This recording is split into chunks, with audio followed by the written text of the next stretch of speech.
cuando en 1909 Filisteo Higinio fue entregado por mí en forma de discurso de graduación antes de la escuela de verano de Harvard, mi predicción de la próxima tormenta de guerra europea fue considerada por todos como un sueño y una fantasía. Mis mejores amigos y simpatizantes pensaban que mi presentimiento era injustificado y carecía de fundamento.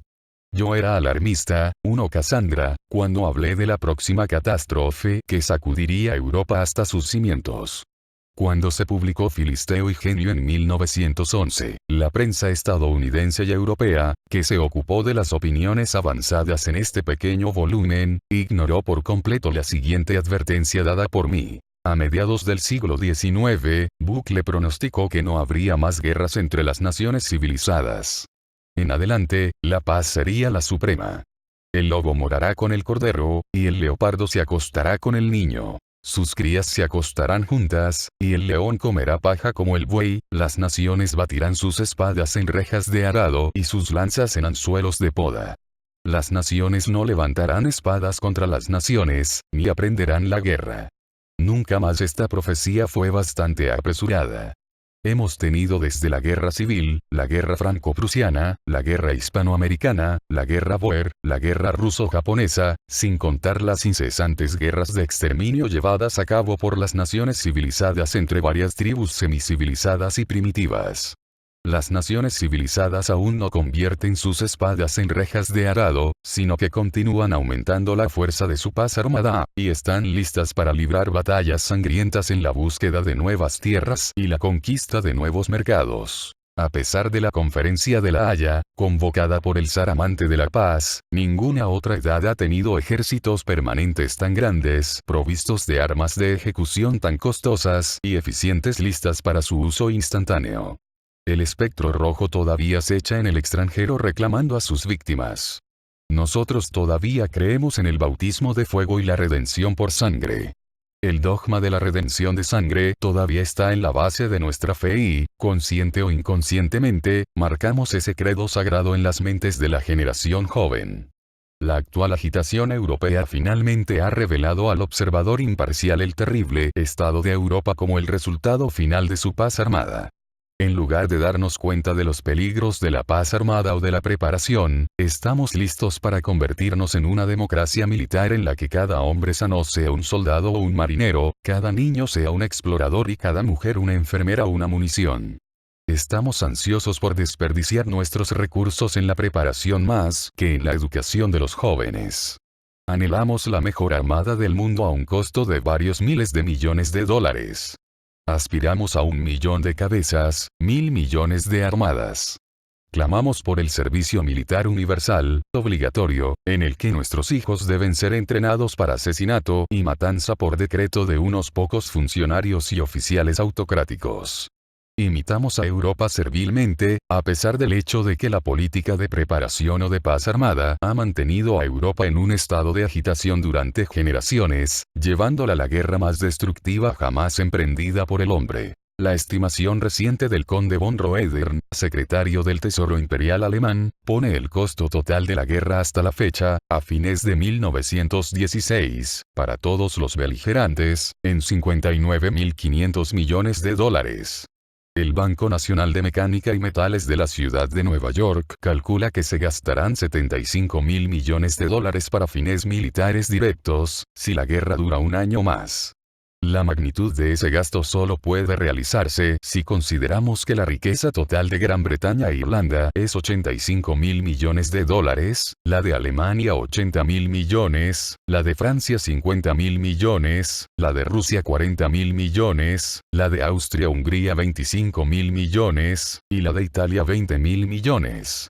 Tal desperdicio es terrible. Según las cifras proporcionadas por el señor Frank H. Simmons, 18 millones y medio de víctimas, de las cuales las muertes representan casi una cuarta parte, es la cifra que ya cobran los combatientes de todas las naciones beligerantes por 26 meses de guerra. Más que cualquier otra guerra, la lucha europea actual derrocha la riqueza de los imperios y sacrifica la vida de las naciones. Nuestro estatus social es una reversión al salvajismo del tipo más degenerado, un lapso atávico hacia el hombre paleolítico y neolítico, solo que más brutal, debido al mayor poder para el mal que posee el hombre moderno. Algún historiador futuro al describir nuestros tiempos nos colocará por debajo del nivel moral de nuestros contemporáneos, el bosquimano y el hotentote. Puede decir, hacia finales del siglo XIX y principios del siglo XX se produjo una gran acumulación de riqueza, debido al rápido desarrollo de la ciencia y las artes prácticas. Sin embargo, en lugar de mejorar su condición, las naciones europeas se han deteriorado moral e intelectualmente. La educación liberal dio paso a la capacitación técnica. La ciencia sirvió a la avaricia. La educación adquirió un carácter mecánico y militar. El banquero exitoso, el usurero codicioso, el dueño de una tienda común, el comerciante mediocre, el hombre de negocios patriótico filisteo se convirtieron en los patrones, los ideales, los guías y los líderes de las naciones comercializadas. La publicidad y la notoriedad se convirtieron en la ira y la ruina de la sociedad. El pensador dio paso al tinker, el científico al mecánico, el artista al artesano, el genio al filisteo. El falso patriotismo del tipo jingo, controlado y animado por intereses industriales y comerciales, se convirtió en el estándar de las naciones. Un loco frenesí de militarismo se apoderó de las mentes de las naciones. La obediencia ciega se convirtió en una virtud. El Estado esclavizó al individuo. Perfore y discipline a las personas estupefactas. Las naciones que se jactan de eficiencia científica y cultural rompieron tratados, atacaron, destruyeron, deportaron, esclavizaron a poblaciones enteras de países pequeños, débiles y vecinos. Las mujeres y los bebés se ahogaron como ratas en el medio del océano. Aviones y cepelines arrojaron misiles explosivos contra personas indefensas. Por tales actos cobardes, inhumanos y diabólicos, los malvados fueron decorados y honrados como héroes por sus supuestos superiores. El hombre no podría haber caído a ningún nivel inferior. Los elementos de la naturaleza se soltaron para la ruina de las naciones. El hombre se glorió en su poder de destrucción diabólico, militar e inventivo. Los profesores, llevando en alto el estandarte de cultura, se regocijaron en el degradante y cruel proceso de entrenamiento por el cual el individuo es hipnotizado y narcotizado para someterse a una organización brutal de junkers militares, santificado con el nombre de Estado. Toda concepción del desarrollo libre e individual se perdió entre las tribus germánicas de Europa Central.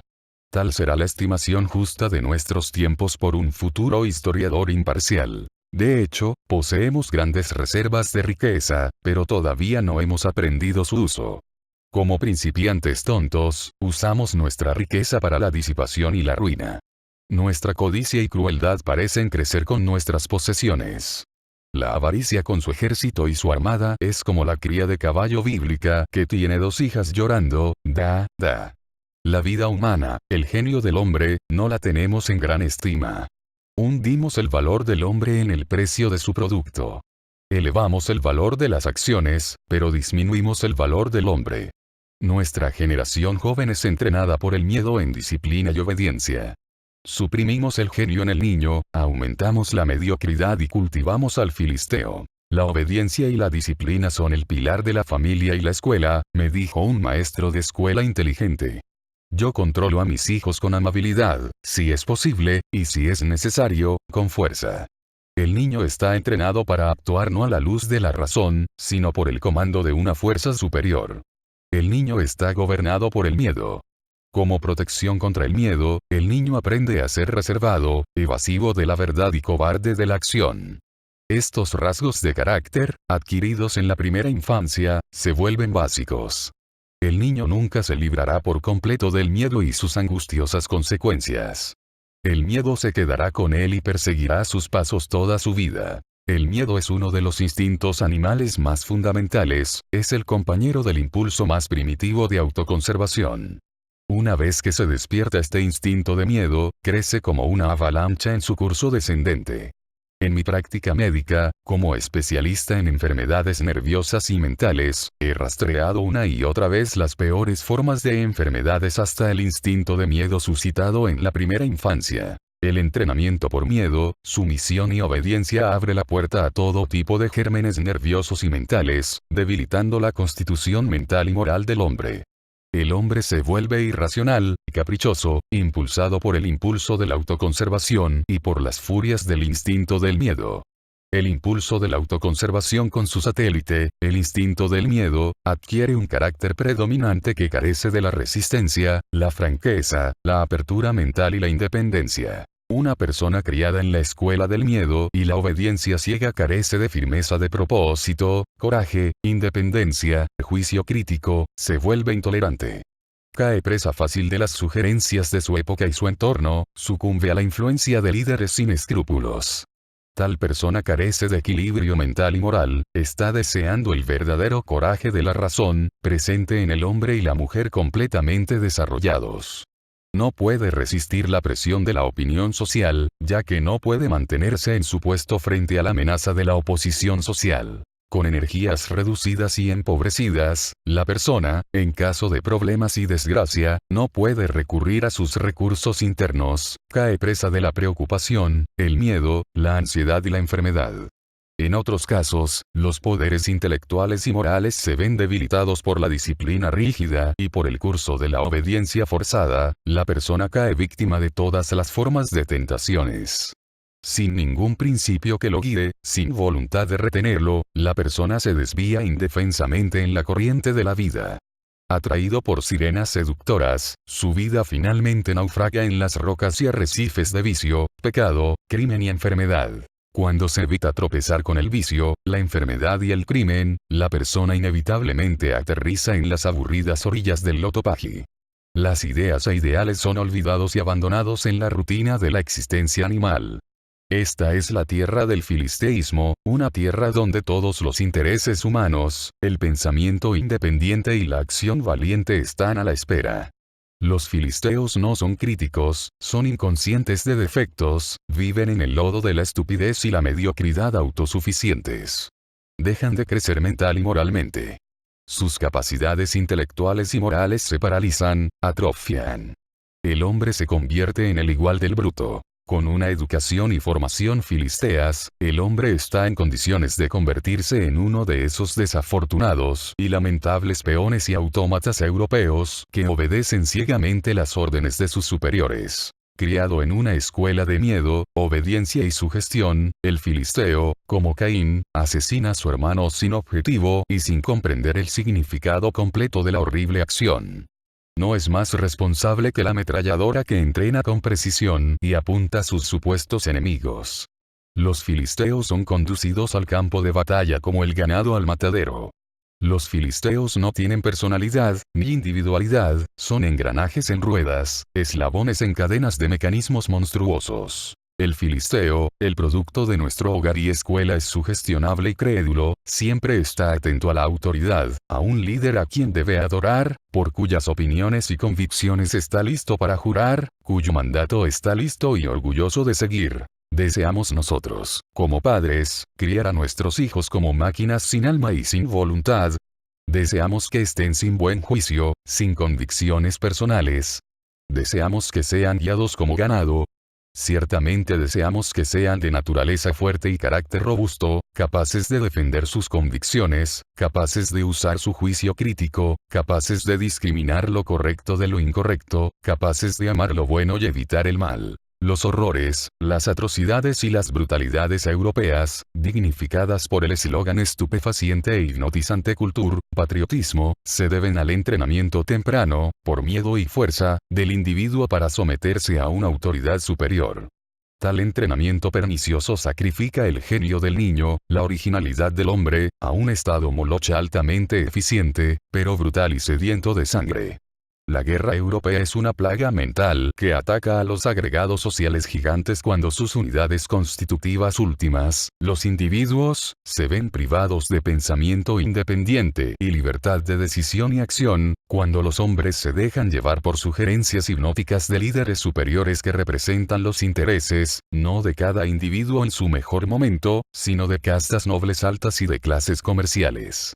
El asesinato organizado de las naciones europeas se debe a la sofocación del genio humano por el cultivo del espíritu de la mafia, que es la causa de todas las formas de locura social y epidemias mentales. En la sofocación del genio del niño y el cultivo del espíritu de la mafia, América no se queda atrás de Europa. Las epidemias mentales, excitadas por el instinto del miedo y por el impulso de la autoconservación, prevalecen en los Estados Unidos.